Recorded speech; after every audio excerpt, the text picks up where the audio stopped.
Hello, j'espère que vous allez bien. Bienvenue à cette 11e vidéo qui porte sur notre challenge 100 jours d'IA pour géosciences.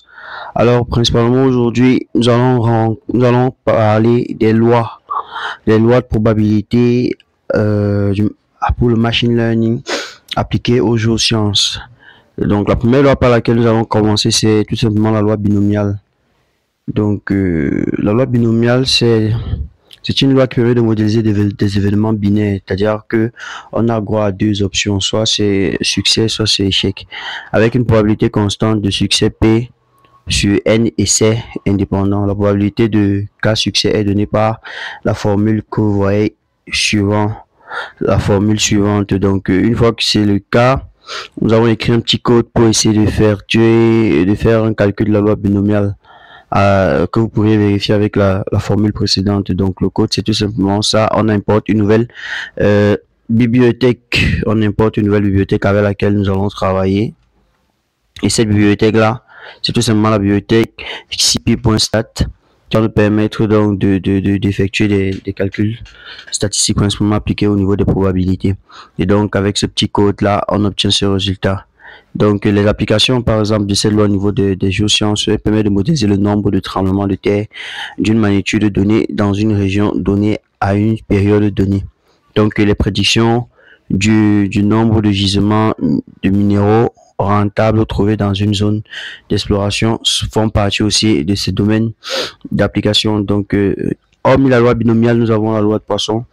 La loi de Poisson qui est une loi qui permet de modéliser des événements discrets aléatoires se produisant à un taux moyen à part dans lambda ici à un taux moyen lambda par unité de temps ou d'espace. La probabilité de cas et de l'événement est donc donnée par la formule exponentielle moins k fois lambda exposant k, le tout divisé par k factoriel. Donc là on a écrit un petit code tout simplement pour permettre de matérialiser ce calcul en prenant en compte de lambda égale à 5. On crée donc une probabilité de 3 événements qu'on calcule et puis on voit la probabilité de réalisation de ces événements, c'est que vous voyez ici. Donc, c'est le domaine d'application dans les géosciences. Elle permet de la modélisation de du nombre de précipitations au quotidien, le nombre de précipitations quotidiennes dans une région donnée. Elle permet aussi de prédire le nombre d'éruptions volcaniques dans une zone volcanique active. Donc, nous avons les lois géométriques.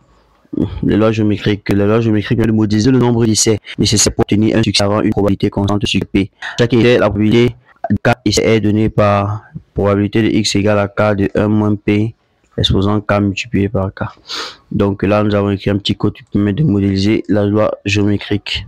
Ces applications dans le domaine des géosciences sont diverses, parmi lesquelles nous pouvons noter les deux suivantes. La modélisation du nombre de forages nécessaires pour trouver un gisement de pétrole ou de gaz. La prédiction du nombre de mesures nécessaires pour détecter un signal géophysique. Donc, parmi les lois, nous avons toujours les lois hypergéométriques. Donc, les lois hypergéométriques. La loi hypergéométrique permet de modéliser l'échantillonnage sans remise d'une population finie. Elle est utilisée pour calculer la probabilité de tirer K succès d'une population contenant M succès de N échecs. Avec un échantillon de taille petit n, la probabilité est donnée par P de x égale à K de binôme de M de K fois le binôme de N moins Kn moins K. Petit n, grand N moins M virgule petit n moins K, le tout divisé par le binôme de petit n, grand N et de N. Alors, nous avons écrit ce petit code qui permet de matérialiser cette fonction-là. Il permet de calculer donc cette probabilité. Donc, on initialise le nombre de succès de la population à M égale à 10, le nombre d'échecs de la population à grand N égale à 20, la taille de l'échantillon petit n égale à 5. Et par la suite, donc, on essaye de calculer la probabilité de tirer 3 succès. Et voilà donc une probabilité de 0,3400. Ainsi de suite. Donc là, quelques applications parmi lesquelles nous avons la modélisation de la distribution des fossiles dans un site paléontologique, l'évaluation de la représentation d'un échantillon de roches par rapport à la population géologique qui représente. Donc là, le code que nous avons ici nous permet maintenant de matérialiser plus ou moins la distribution la distribution de ces lois. Ici, par exemple, nous avons la distribution de la probabilité du binôme de Newton. Nous avons initialisé n et p, n égale à 10 et p égale à 0,5, la création d'un tableau de valeur de x avec la fonction np range, n plus 1. Ensuite, donc, nous définissons donc la probabilité de chaque valeur de x avec la fonction binôme et les éléments que vous vous souvenez très bien que nous avons déjà utilisés pour nous permettre donc d'effectuer un tracé en bas d'un histogramme en bas pour représenter la distribution donc, de ce binôme avec le résultat obtenu. Et donc, particulièrement, donc, voilà un peu l'allure de cette distribution-ci avec le diagramme en bas. Par la suite, donc, nous avons utilisé toujours dans la même optique en vue de faire une représentation graphique de la distribution hypergéométrique. Nous avons initialisé les paramètres qui font varier cette loi grand M, petit n et grand M, grand n et petit n. Nous avons effectué la création d'un tableau de valeur de x avec la fonction npRange. Ensuite, nous avons fait le calcul de la probabilité pour chaque valeur de x de probabilité de hypergéométrie avec la fonction hypergéométrique PMF. Par la suite, donc, nous avons tout simplement utilisé le tracé de la distribution avec les formules que vous connaissez déjà pour représenter donc ce tracé de la courbe hypergéométrique. Toujours dans la même optique, toujours dans la même lancée, nous avons essayé de matérialiser le nombre de paramètres de la loi géométrique elle-même. Et donc là, on initialise P.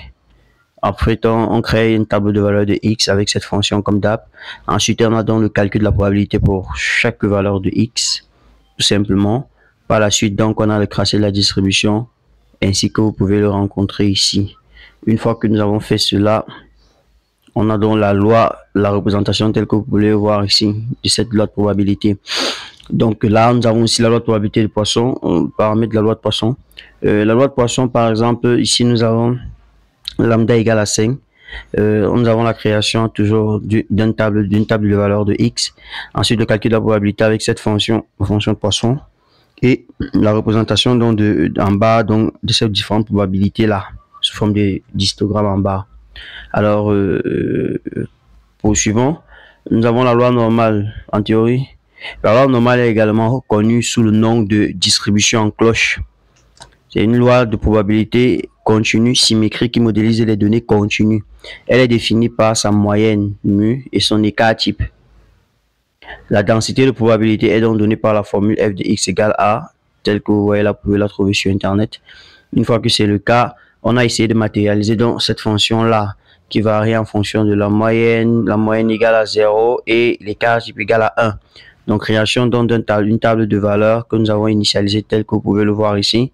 Et puis, nous avons donc utilisé la fonction de calcul de densité de probabilité de la valeur de chaque valeur de x.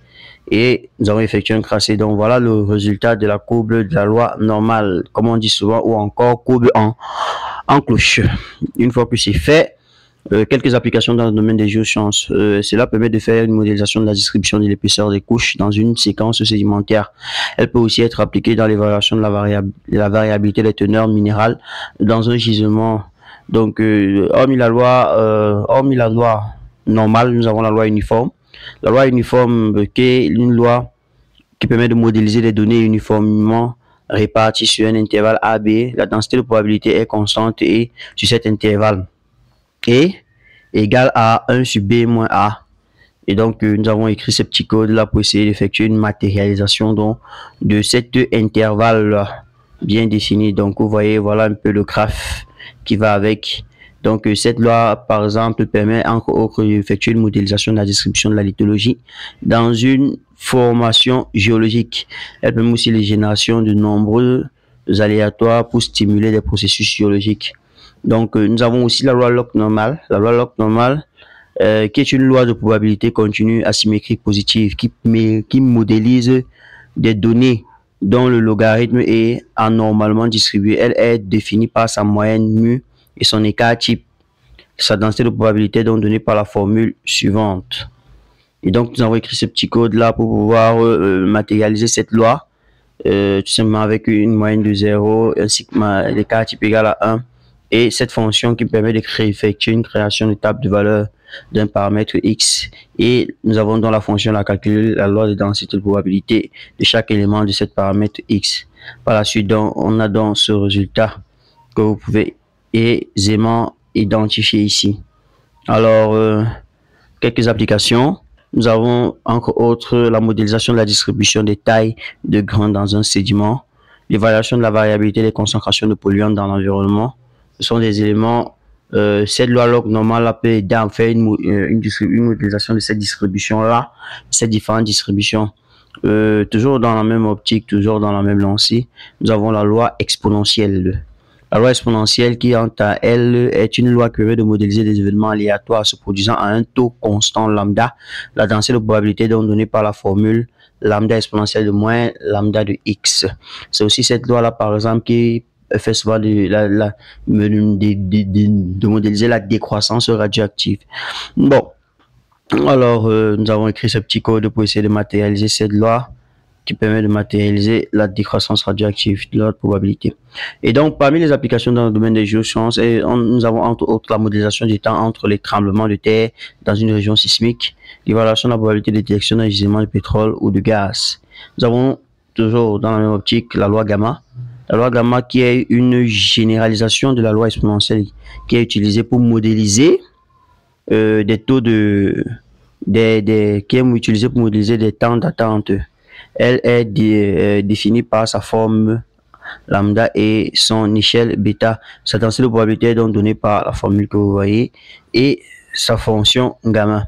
Et donc, nous allons donc utiliser ce petit code pour essayer de matérialiser dans cette fonction. Voilà un peu à quoi elle pourrait ressembler.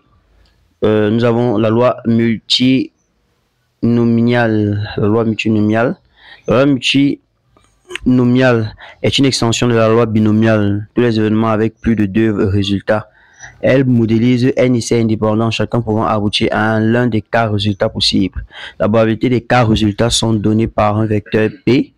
La probabilité d'obtenir un nombre spécifique de succès pour chaque résultat est donc donnée par la fonction que vous voyez et avec ces éléments x1, x2, x3 jusqu'à xk sont des vecteurs représentant le nombre de succès pour chaque résultat obtenu.